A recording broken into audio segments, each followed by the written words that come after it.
the work was a lot of my life because I started working at the age of 15. And I was so driven, I was so driven and so focused. And I tried to mix it up, but work was 90% of my life. And so at some point in my 20s, I had a nervous breakdown because it was just too much pressure. And I actually had to go see a doctor who had to force me to go and rest. And even in resting, I still didn't rest. I went and became a secondary school teacher at my alma mater in Mayflower. That was the best rest I could. And because of that, I had now in my late 20s had to restructure my life. And so after that, I took the first vacation in my life, in my late 20s.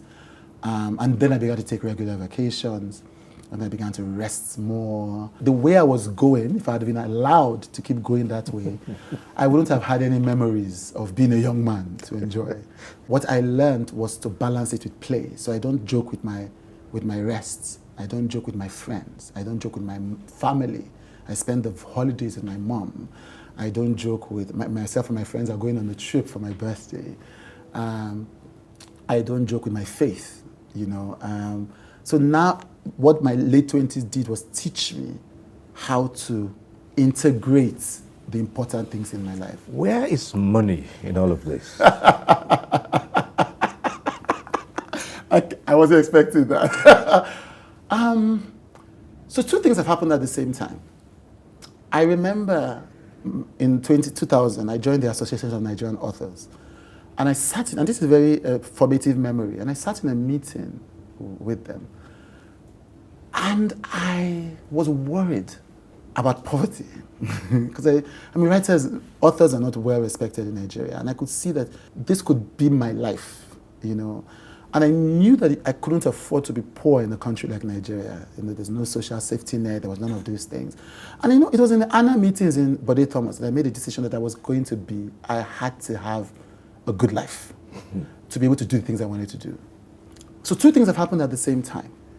I have been conscious of money because of the country I am in. But I've also never made decisions because of money. Case in point, I was working in Virgin Nigeria. I always tell this story. When I came out of NYSC, I had 5 job offers. And I chose the least paying one, Virgin Nigeria, because it was more fun. And when I left Virgin Nigeria to Next Newspapers, I had an offer from the biggest telecoms company in the country. And Next was already owing salaries. But I chose Next.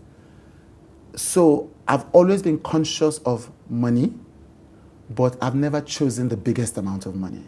And I think, when I tell young people, I say, no, the lesson is not to choose poverty. The lesson is not to care about money. The lesson is that money cannot be the number one, the only driver of your decision making. I've been conscious especially in the media. Especially the media. The media, because I sat down, I remember I was telling Dr. Ruben Abati, I remember sitting down and listening to a conversation between himself, Eniola Bello, Fumi Yonda, Dele Alake in NTA as a teenager. And thinking, no, this industry can crush me if I don't pay. And I would watch stars and I would see them in penury, people who were the hugely talented people. And I made a commitment it wasn't going to be me. Because the one thing that has excited me is media.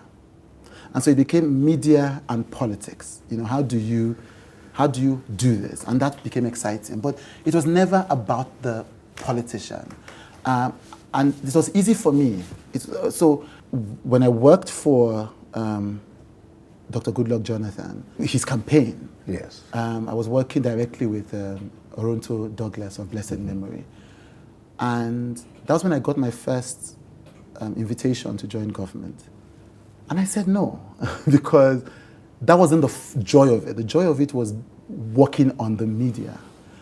And then when the Buhari government, when I worked on the campaign, and I got my second and my third offers, it was very easy to say no, because that wasn't the thing. The politics was not the attraction. The media was the attraction. Sometimes the politics puts across a message. Yes. The media carries that message. Yeah. Mm-hmm. And sometimes the message could be at variance with principles and beliefs. Yeah. So how do you balance that? I leave. I leave. I leave. That's what has always happened. If the principles clash with the mission, which is media, I leave.